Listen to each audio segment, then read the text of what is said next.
Welcome to Make a Path Presents. I'm Ronnie Hayes, and today we're going to take a look at the Princess from Pittsburgh action figure right here.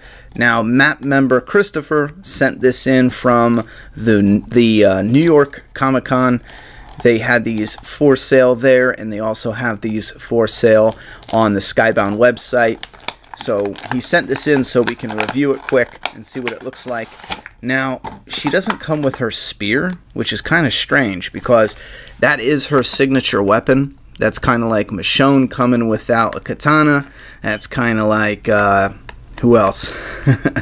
Negan coming without his baseball bat. So that is a tad strange. Before we look at the figure, I just want to say, as always, Skybound has fantastic boxes. The Skybound exclusive boxes are very collector friendly. Minus this one thing, the sticker here.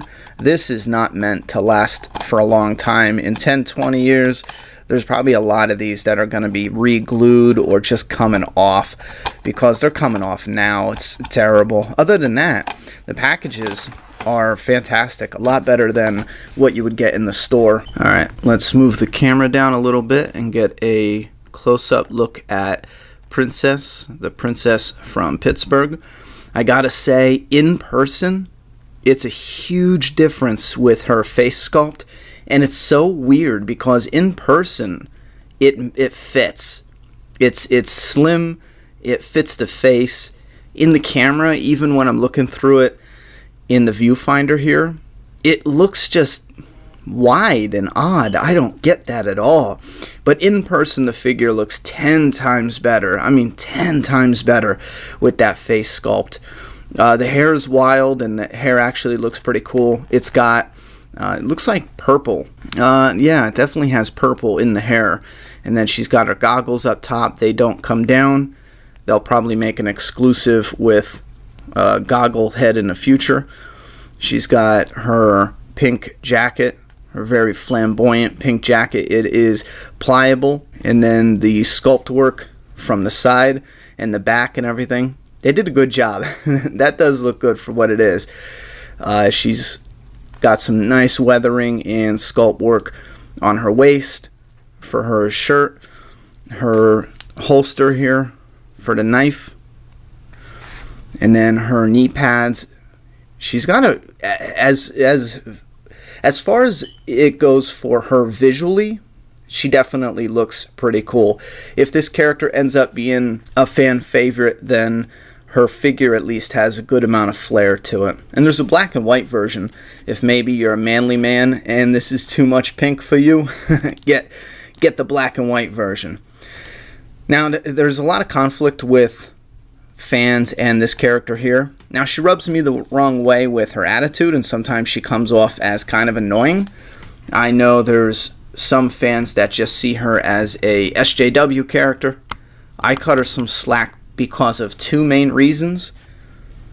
Michonne, her first appearance from issue 19. If you think this girl is flamboyant and SJW, then take a look at Michonne with her crazy hooker outfit on the cover of issue 19. I thought that looked cool. I like that cover a lot.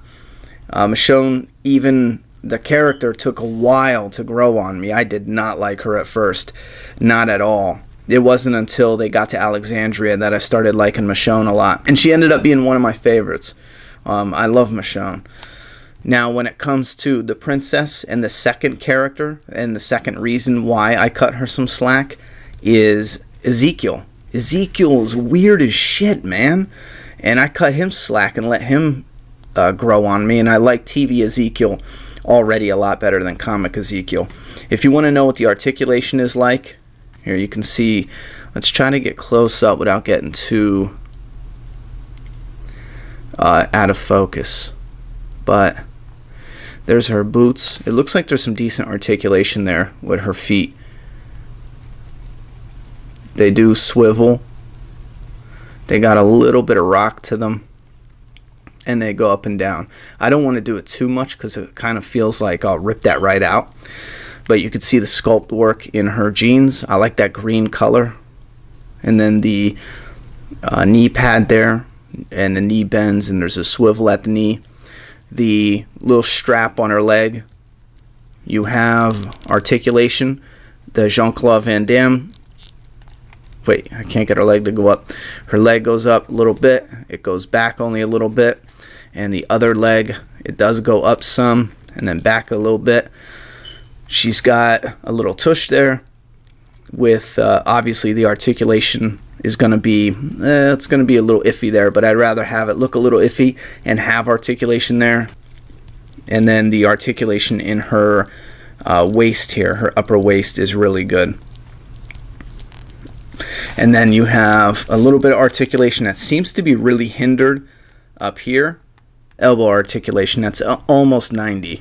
And then her little tiny wrists with a gear hinge and then a swivel. It's a little rough there, but let's take a up close look. Maybe you can see some details in that coat.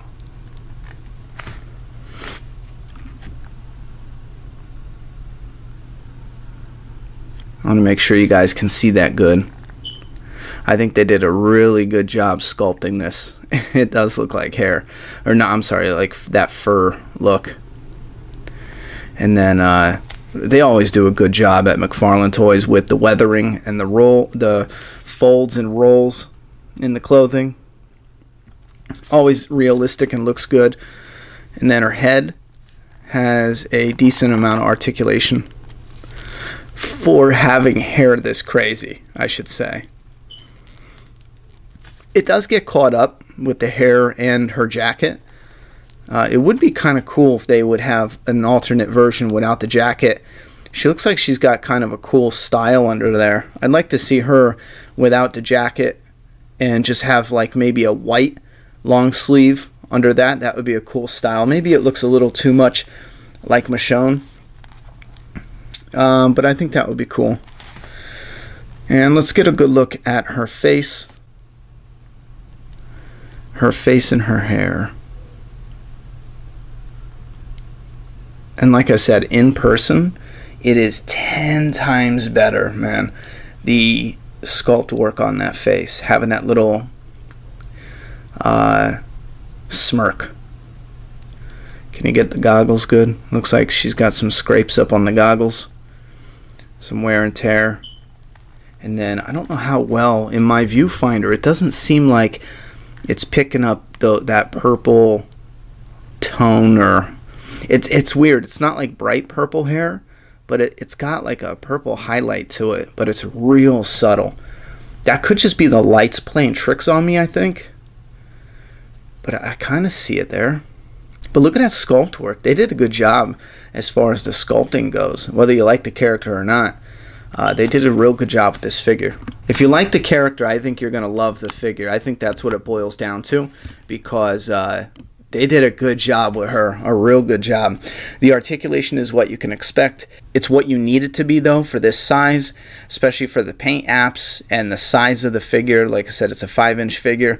I think they did a real good job. You have her little knife here, nothing special, just a boring handle, a boring black handle with gold blade or a silver blade, and it slides right in her sheath. And then you have her big ass gun. The gun actually is a cool addition to this. We haven't gotten a gun that looks like this with another character yet. You have the bullets painted here, the clip coming up. I like that. That looks cool. Yeah, gun looks really cool. I'm not looking forward to putting the gun in her hand, though. I'll tell you that for free. She's got this little finger poking out like that's gonna do something. I don't even want to do that. It looks like I'm just gonna snap it. Yeah, I don't know what I'm doing here. That gun is way, or at least the handle is way too big for her hand, but you can get it in there. You could definitely get it in there, but with the way they have her articulated, it'll probably be a little bit of a pain or just not look realistic getting her to hold it with 2 hands. But you could just have her hold it up like a badass. I think she just shoots it off anyway, right? To help them out when they're fighting a herd. She just mows them all down and calls it a day. But that gun's the size of her.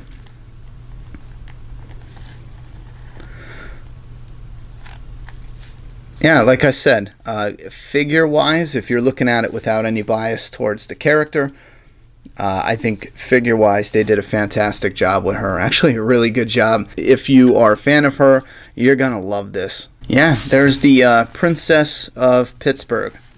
Awesome figure. Turned out really well. Sculpt, the paint, as far as uniqueness or how the figure pops. And again, just basing it off the figure alone, I can't stress that enough. Some people just downright hate this character so much. I can already tell we're going to have people just hating it just because. So if you're into the princess, or if you think she might be a character that is growing on you or could grow on you, or you just want a complete collection of the Skybound exclusives, I'm definitely going to have to say this is a recommend. I'm not sold yet on the character, but if she ends up being a cool character, we can put her on the shelf proudly with the rest of the Skybound exclusives here in the review room. A big thank you to Chris for sending this in for the collection, as well as to review it on the channel. Chris also sent some images of his collection if you guys want to take a look. There's actually a really nice setup here. I like this display case. I wonder where he got this. It looks like a commercial display case, but he has a couple display cases that are set up really nice. I like this one with the statues too and the Chucky dolls. But there's also images of stuff he saw that was pretty cool at the New York Comic-Con. So I'm gonna let these images run out with some music underneath. Check them out. Let me know what you think down below. And again, thanks Chris for sending the figure up for us to review. Oh, look at that. Beetlejuice. That's funny. That's a great cosplay, that Beetlejuice one.